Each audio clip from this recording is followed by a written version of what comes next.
Welcome to the 48th episode of the New Ventures podcast. I'm your host, Sanjoy Sanyal, the founder of Regain Paradise, a boutique climate finance firm and a visiting fellow at the Cambridge Judge Business School. I host the New Ventures podcast to help people starting climate initiatives learn from others who are already progressed in their paths.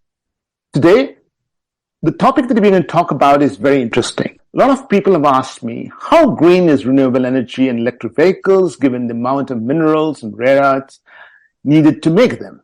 So to discuss how artificial intelligence can make these green technologies really green, we have as our guest Sam Bose, the founder and CEO of IntelliSense.io. IntelliSense is working with the mining sector to make it more efficient and sustainable by using artificial intelligence solutions. Welcome, Sam. Thank you, Sanjay. It's a pleasure to be here today. It's a topic, as you mentioned, is very close to all of our hearts. We want to see the world progress towards the net zero dream. And, IntelliSense is doing its part to support that transition. And I'm looking forward to the conversation today. Sam, let's start by talking about your choice of the industry. Obviously, I kind of preluded a little bit, but what is the mining industry's contribution to climate change? So, Sanjay, I think metals and mining historically have had a very negative history or record around climate change and the emissions that it contributes. But as we have seen, as the world goes towards net zero, we are realizing that the world will need a lot more metals than what it has today in order to support introduction of these new renewable energy technologies, electric vehicles. And one of the things we realized was there is a fantastic opportunity for the mining industry to achieve and meet that future demand. And what's better to use technology to enable the mining operations to achieve that goal or that demand that is being placed in front of them in the most efficient and sustainable way. And how can you do it without scorching the planet in order to get the metals that we need? So that was actually the core motivation that kind of driven us towards the industry. And one of the things we also realized as we started working more closely is mining sector uses a lot of energy, a lot of water. And as the mines are getting underground, getting deeper in search of the metals, this is only going to keep increasing, which also, as you imagine, underground mines increase their safety issues for people working in the sector. So the natural resources consumption of mining is only going to increase. And as you can see, if the demand goes up, if we don't mine in a more efficient way, you have a very delicate balance to maintain. Now, today, from our records or what you have seen, the mining industry typically accounts for between 4 to 7% of the total greenhouse gas emissions across the planet. So, it's quite a sizable contribution it makes. But as we move towards net zero and introduce the renewable technologies and electric vehicles, we need more minerals, and the challenge always is how do you get those minerals in the most efficient, sustainable, and safe way? And that's what IntelliSense is all about. And that's why it chose the industry. Thanks. So you've hit upon the key points, 4 to 7% of global GHG emissions, hugely energy intensive. I guess it is fairly water intensive as well. From the way I understand it, your first port of call is really efficiency improvements in the mining industry. Yeah, first port of call is definitely, water consumption is a big issue as well. And the interesting thing is, the minerals that you're looking for, from the coppers to the rare earths, you are looking at mostly the water stressed regions of the world. So you're looking at places like Chile, one of the most arid regions in the world, places in Australia. So water conservation is a massive issue in order to get the operations out, get the metals out. Yeah. So energy and water, they're the two areas of efficiency. The mining industry also produces a lot of waste, right, in terms of slurry. Is there issues of efficiency that you can bring in there?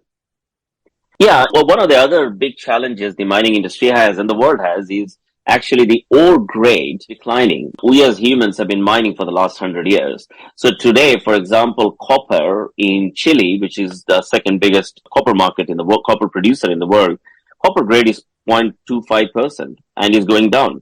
So you can imagine if your grade of copper is only 0.25, what you're actually doing is you're moving a lot of dirt, lot of waste, lot of slurry all through the mining process, which is hugely expensive, hugely water intensive, energy intensive. And as we have seen recently in the past years, there has been tailings dam disasters where all this slurry gets deposited. So there is a lot of challenges the industry has today on how to move, store that slurry in a very environmentally efficient way in order to ensure that you are actually getting maximizing when you're already so low. So yeah, definitely another area that we are actively focused on. So is ore declining across all sorts of minerals? I mean, I get the point that mining across for centuries, but this is something very interesting, right? Yeah. Yeah, absolutely. Ore grade is declining across, most of the base metals, precious metals as well. You name copper, gold, the metal, platinum, ore grade has been declining across the board. And one of the other consequences of that is because the open pit mines where the ore is in the earth's crust, we're actually going deeper. That's why there is a lot more underground mines that are being scoped, designed, and people are going underground in order to get more from the ore body. So that's other change that we are seeing. And as you go more underground, you need more energy, you need more water, it becomes unsafe. So there are lots of operational challenges that you find with a declining ore grade problem. And what we started talking about at the beginning is that this is all going to get worse because of the transition to clean energy. I mean, we'll need more metals and earths, right? And how big is that problem? Yeah, I mean, absolutely correct. This is going to get bigger. And I think if you look at the latest research that came out of the copper or lithium as well, the metal disparity, I think it's around 66%, which is the demand versus supply gap that is being forecast by 2030. So the gap is actually quite substantial, and it is not just opening new mines that will solve that gap. It is actually getting more from our existing assets, existing operations at a lowest cost, lowest sustainable footprint is what is required. And because you use artificial intelligence, I have to guess that what you're tapping into is operational data from the mines itself, or am I wrong? Yeah, that's actually correct. I think one of the things that is very exciting is mining operations actually collect a lot of operational data. You have mining operations today collecting data right from upstream in the geology data when they are actually drilling and looking at the rock samples, downstream, and then as it moves through operations, it is collecting a lot of data as the material moves from the mine to the plant and it goes up. Now, the challenge they have always had is, it's one thing to instrument, but then there's another thing to do something with that data. So collecting operational data has been good, but actually using that data in their daily operations has not been so effective. And what we have found is we have tapped into that white space. So with AI and with this kind of modern computing or advanced decision support systems, you can actually use that data to then make it a more proactive or predictive operation. That's where we see the value that AI or an IntelliSense can provide to the world. So to sum up, you are using data to help mining industry protect their own margins as well as create a sustainable footprint. Yeah, correct. We're using their operational data. And one of the other challenges the miners have is there is a lot of variability in their operation daily because they are dealing with geological uncertainty every day. Of course, you can see it from the data, but it also means that you need a different type of system that can handle that variability in a multivariate environment where there are multiple input variables impacting different outputs. And that is quite complex. That is something which potentially a human operator with 30 years of experience might have handled. But that variability in the operations is getting worse and worse as our ore grades are declining, as people are asking for more better sustainable way to run that operation. And we see us as coming in and helping and supporting the industry using this scientific AI, which is our view of the way AI is deployed in this kind of an environment as our way to support the industry. I'm going to ask you to just explain in simple terms what you mean by scientific AI. Yeah, as you know, AI is a hot topic these days. I think the simplest way that we look at first is our definition of AI is very simple. It's effectively an ability of a machine to imitate human behavior. That's what the way we look at AI. And scientific AI provides another layer beyond the data, which is more about we have built models that actually characterize a physical mining process or an equipment. So these are physics-based or numerical models which are actually characterizing how that process should operate based on the physics of that process. So we kind of fuse those type of models with data-driven models, which are very machine learning models. And that's the way we see that a real world or a physical world can be viewed through that dual view of that dual lens. So that's what we call scientific AI. Sam, you have kind of laid out the problem quite clearly. But before we move on to the next section, I'm going to ask you to reflect a little bit more on how much the clean energy transition is going to stress our availability of minerals and how big the problem is. It's going to be a really big problem, right? You've already touched upon it, but I think a little bit more detail would be interesting.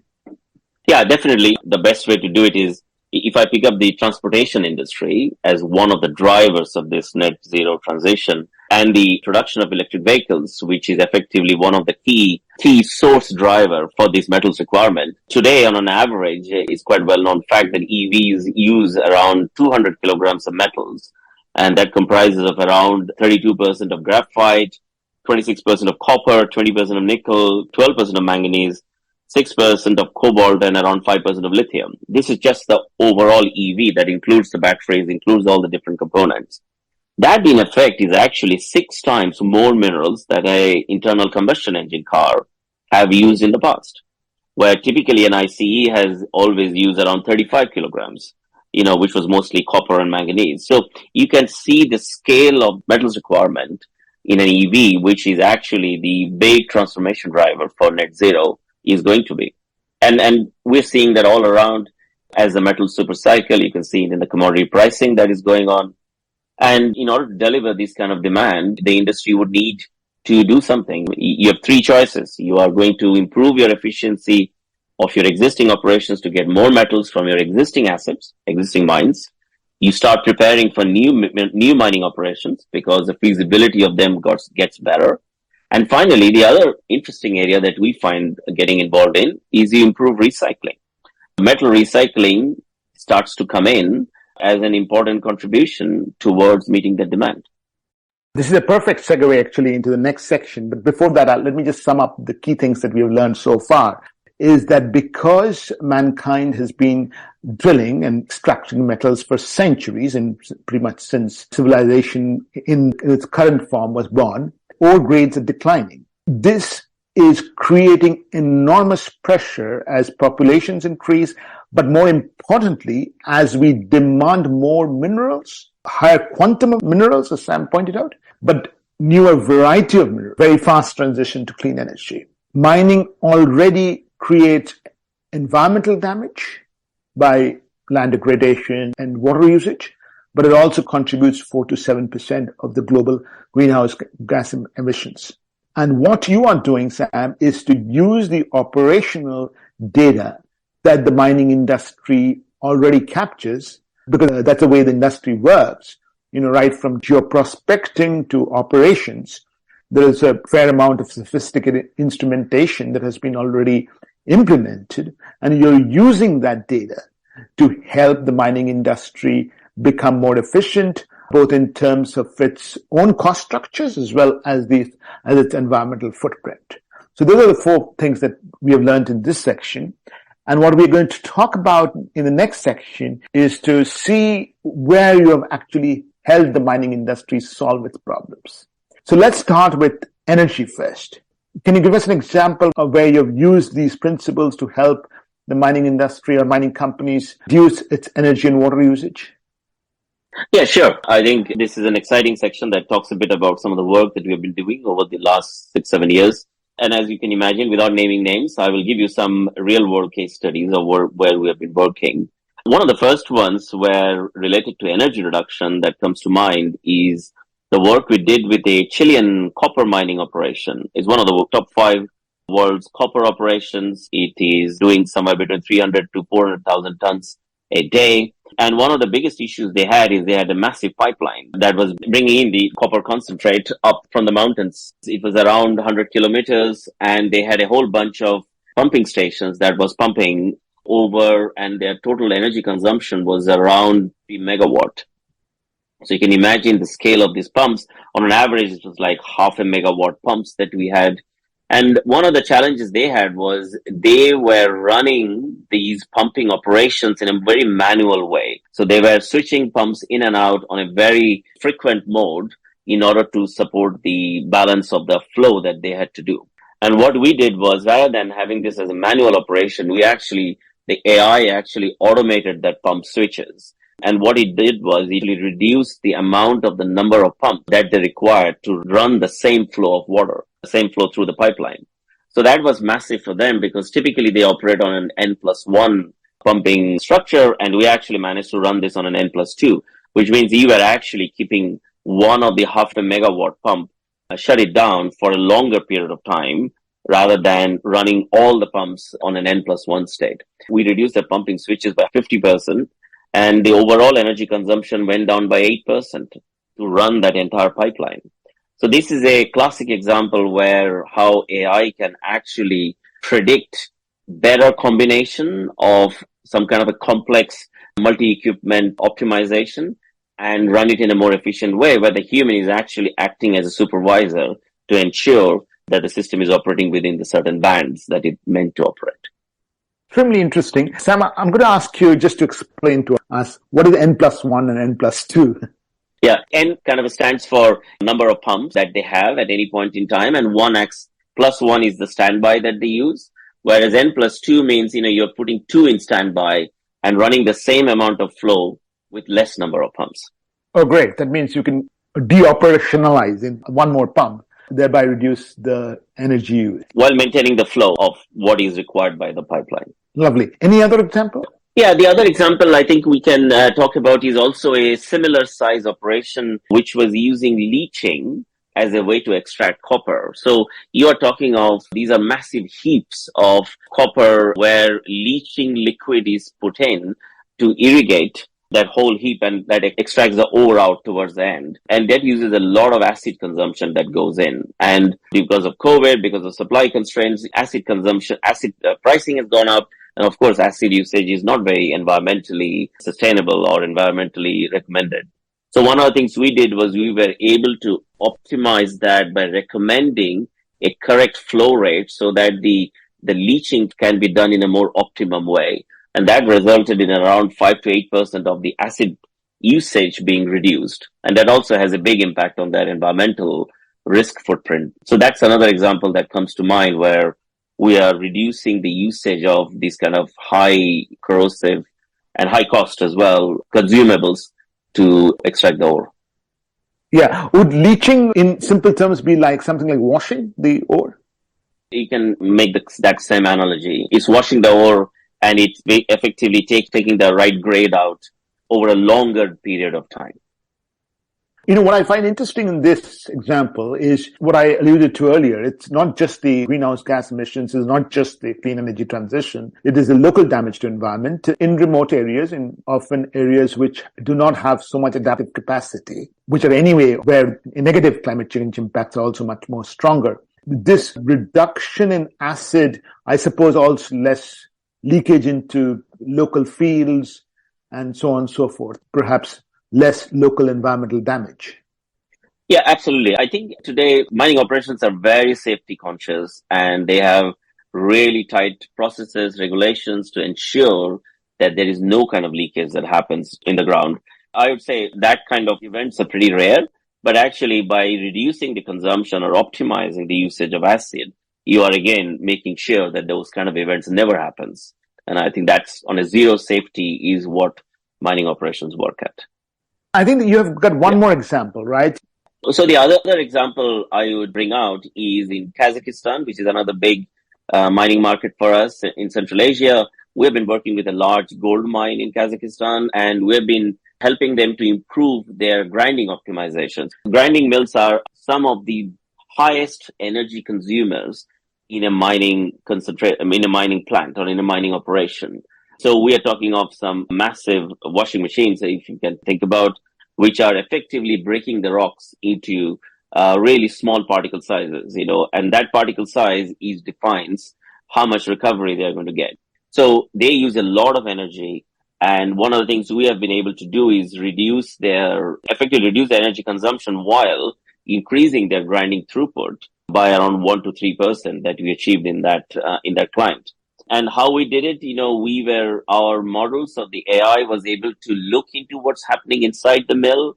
It was able to reduce the amount of downtime that the mills typically used to do by predicting what's happening, what's the condition of the mill inside, and stuff like that. And that was actually resulted in both dual benefit around throughput increase as well as energy consumption reduction.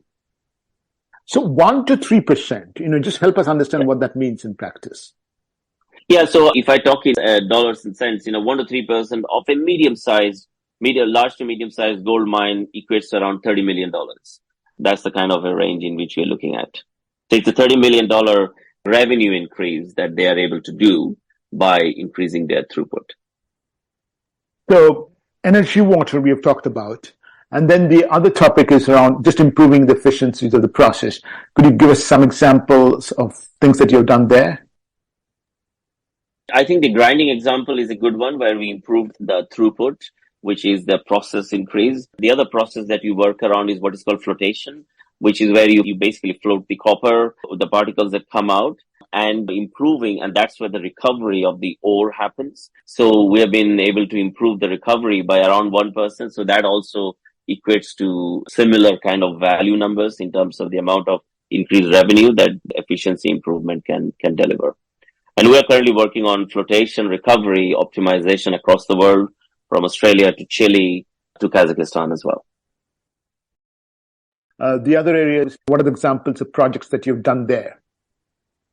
Yeah, the other area that we have been quite successful up is in the mine area. I've been talking about plant for the last few examples. In the mine, one of the biggest issues they have is majority of mining operations have what they call stockpiles, where they have stocks of materials that they keep, and they are typically recovering from those stocks as and when they need it. So there are different types of stockpiles. They have what is called run of mine, which is in the flow, and they have other stockpiles which is kept on the side, and they typically use that as and when they require. One of the biggest challenges they have had in the past is they actually did not know what is in the stockpile. So what ore grade, what type of ore is in which part of the stockpile, what type of waste is in which type of the stockpile, they had no visibility. Because typically what they used to do is they used to do a weighted average based on volume of the amount of material that is being dumped by the trucks into that stockpile. Now, what we helped in doing is we actually used drone data. So we actually used a 3D view from the drones, and we actually built a 3D block model, which was effectively tracking the ore right from the time it was drilled and blasted, and when the trucks picked it up, all the way before it dumped. And what we have also done is we have been able to model when the stockpile is being changed, when people are moving the rocks, recovering it, and providing the mining operations a three-dimensional view of what is in the stockpile. So we are able to now show it in a color-coded three-dimensional view, what ore grade of metal is in which part of the stockpile, what part of waste is in which part of the stockpile. And that actually helps them in actually their blending strategies. That actually helps them to know what to recover, when to recover it. And it just makes them run their mining operations based according to their plans. So one of the examples is South African platinum mine. We optimized this and actually in a net, because of this technology and some of the other things they have been doing, we were able to improve around 100 million per year in value creation, which in terms of net metal production, so increase in net metal production. So that was quite an exciting area of work that we've been doing. And now this 3D version of this, or this granular view on the stockpile and how to reclaim it, that recommendation, that product of ours is being used across all types of metals, from iron ore to copper to gold to, I talked about platinum, you name it, everywhere is where the stockpile product is being used. One other final, case study or one of our experiences that comes to mind is in plants towards the back end of the plant process. They use equipment called thickeners. So thickeners are effectively, it does a solid liquid separation. So this is at the back end of the process when it is trying to make sure the separation between the solid or the waste that is coming out and some of the liquid that is coming out and the ore that is coming out is being segmented in a more efficient way before it gets dumped into a tailings dam. And what we have been able to do is enable and improve that solid liquid separation, ensure the equipment works in a more efficient way. And that actually resulted in an increase in the amount of water that they were able to recover and reuse that water in their process. I would say that was another exciting area that our products have been used, and they continue to be used in mostly drought or water stressed regions of the world, like Chile or Australia. Sam, these are fascinating examples, and I'll just take a minute to reflect a little bit on them because they seem to be all linked up, though we tried to segregate between energy and water and improving efficiencies. On one hand, the examples that you gave, the Chile copper case, where you helped companies automate the switching on and switching off process of the pumps, which helps reduce energy consumption through automating that process using AI and data control.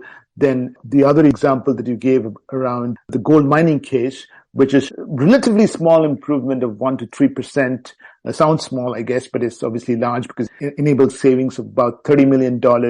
The 3D stockpile example that you gave, to me, resonated a little like inventory optimization in more traditional manufacturing industry. The last example that you gave about optimization of the use of thickeners, that sort of helps reduce water consumption, which kind of links back to that Kazakhstan case because it's obviously water is a major issue in the local environment these mines operate in. So it's kind of all related together, but I think it's a fascinating example of the type of cases where your software has actually helped these companies.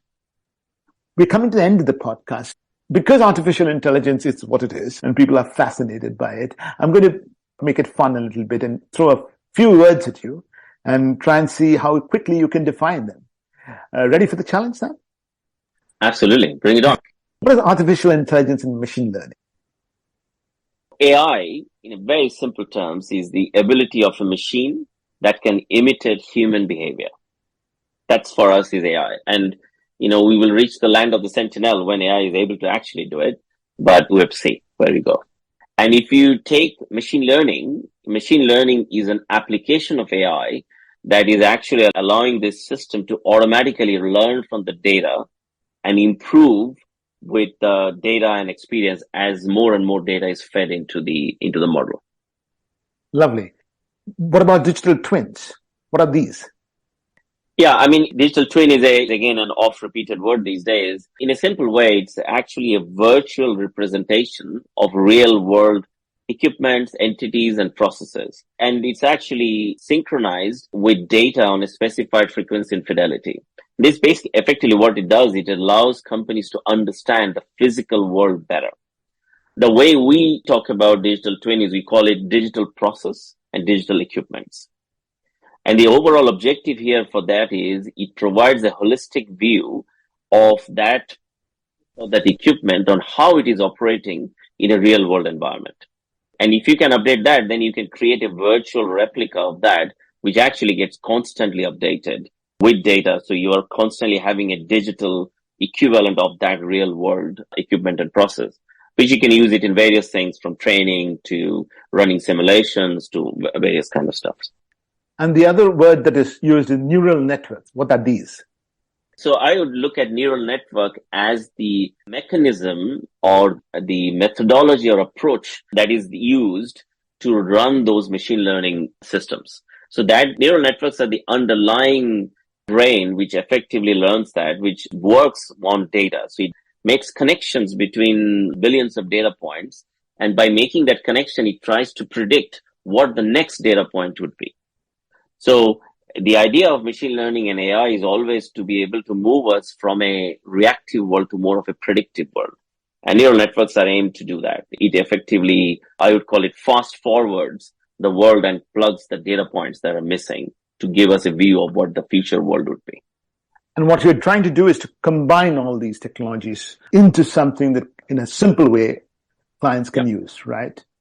Yeah, and I think that's the challenge. And that's what a lot of people underestimate. You can build or write a neural network. You can run it on a prototype data. That's not too difficult, I would say. I think the most difficult thing is to take that and actually run it in real time, real world problems, and being able to actually contribute in optimizing that real world by predicting the future. So running these systems in real time with all the data challenges that comes in real world, because in real world, you don't get streams of data coming in. You have data gaps. You have sensors broken down. You have data going adrift because of mud on the sensor. It's not reading it correctly. So what you can't do is you can't feed these models with incorrect data, because that will, of course, drive the model in a different direction. So how do you handle these exceptions? How do you handle these real world situations in making a system which is robust enough that you can trust its predictions is always the challenge. And that's the challenge that we at IntelliSense have been working on over the last 7-8 years, we've learned from experience, and that's what most of our models have and they run. And how do you deliver the output in a very easy to understandable way to the human, or to assist the human in making their decisions, is the final part of it. And I think this last part that you mentioned is really important. Obviously, real life is not as simple as models and in controlled environments. So how do you make the models robust enough so that people can actually use it and trust it over a period of time? We're going to look a little bit into the future. And you did talk about recycling. But before we come to recycling, I want to talk about traceability, because we haven't touched upon this, but it's there in all our heads, that many of these minerals come from geopolitically contested zones, come from places which are where labor laws may not be fully observed, just to be honest about this. And your technology can help, or at least artificial intelligence can help in traceability of minerals. Can it? Thanks, Sanjay, for bringing that up, because I think that's a really important point, which is, at the end of the day, traceability from start to finish is what everyone is after, where they can trust where the mineral is coming from, how much energy, water, as well as how the mineral has been extracted. And we believe that at the end of the day, if you look at mining, it's all about moving dirt. They are moving a lot of dirt all around every day, every hour. And they need a lot of different types of technologies, not just AI, not just scientific AI. They also need next generation sensors. They need some new ways that the material is getting sorted upstream. But at the end of the day, what every one of us are trying to do is track that dirt or that metal and its atomic level across the value chain. And that is quite tricky, but that also means you need technologies that can run in mining operational environments. So you can take the real world situation, real world data, understand it. And definitely, I would say it's a work in progress. This is something we're far away from being able to say clearly that, okay, we can track that parcel of metal from where it has come and its characteristics all the way into downstream. But definitely, that's a journey we're all on. And to end the podcast, recycling, which you brought up right at the beginning. This is a big one. This is something that a lot of people, the world hasn't had looked at this before. And the world has always, as you can imagine, thought of infinite metals being available. But now with the demand going up, we see recycling will play a big role in society. We are seeing metal supply chains being dislocated, which means a lot of metal processing, and people want to hold on to those metals in their national borders. So we are seeing recycling might be one of the ways that non-mining countries, where a lot of the metals get consumed in different ways, from steel being consumed in your cars to other types of goods, including batteries from your electrical e-waste. Those kind of local supply chains are being created. And in order to deliver that, you need those metals to be recycled. And those recycling of material will also have the same problem, as this is secondary recycling, as you have in the primary extraction. In the recycling extraction, now you're going to have lots of variable feeds of different types of input, from a door of a car to a battery of an iPhone. These are all part of the different waste that goes in, and we need to extract metals from there. So what you need technologies which are highly efficient, which can recover at a very high recovery rates, which can also be high sustainability footprint, because a lot of these recycling operations might have to be housed, not offshore, onshore, in countries which might have never done this before.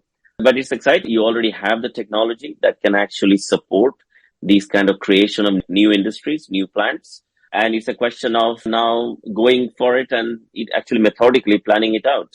and starting out on that journey. But that's the challenge ahead of us. I mean, what I'm hearing you say is that recycling will mean secondary recycling in the developed countries, which haven't done it for many years, actually. And then many of these data processes that you're building will actually help a lot in making those operations more stringent and also more efficient. Yeah, absolutely. I think the message for me is, these recycling operations needs to be a high recovery, high precision, and environmentally sustainable operations. And that requires technology to be used in delivering that kind of operations at scale. So yeah, that's where the world is going now. We have come to the end of the podcast, but before I let you go, Sam, allow you to ask me a question. Do you have any questions for me? We've just gone through the whole metal journey with emergence of technologies like AI helping that. My question to Sanjay, to you is, your audience, and which parts of this whole journey would you think would be most interesting for your audience to know more further down? Yeah, so most of my work is in climate finance in the emerging countries, which is Asia and Africa. That's where I almost entirely worked my career in. I think the issue of traceability is a key issue there, because traceability means that large companies would have the confidence to buy from sustainable producers, but it also means the sustainable producers could potentially be recompensated for the expenditure on just making their operations more sustainable. I think that's, obviously a very key issue. The second issue to me, which will be extremely interesting, is the energy conservation issue is obviously there, but I think the water conservation issue in Africa, Asia, you talked about water conservation in drought-prone areas in Australia, but large parts of Asia, large parts of Africa are equally drought-prone. There, the drought is also linked to food security issues. So I think that linkage, a lot of people, and I hope my audience will start making that linkage.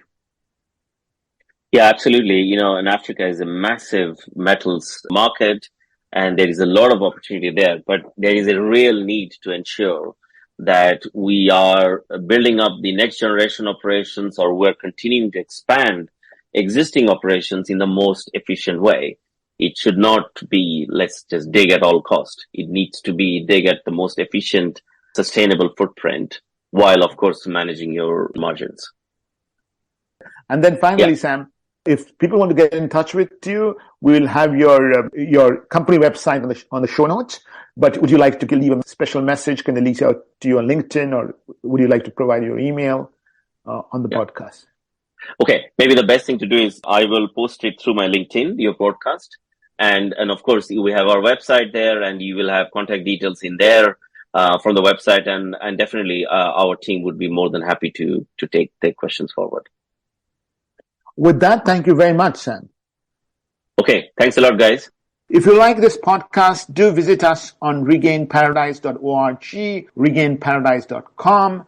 You can reach out to me on LinkedIn, and you can also subscribe to these podcasts on Anchor, Spotify, Google, Apple, and YouTube.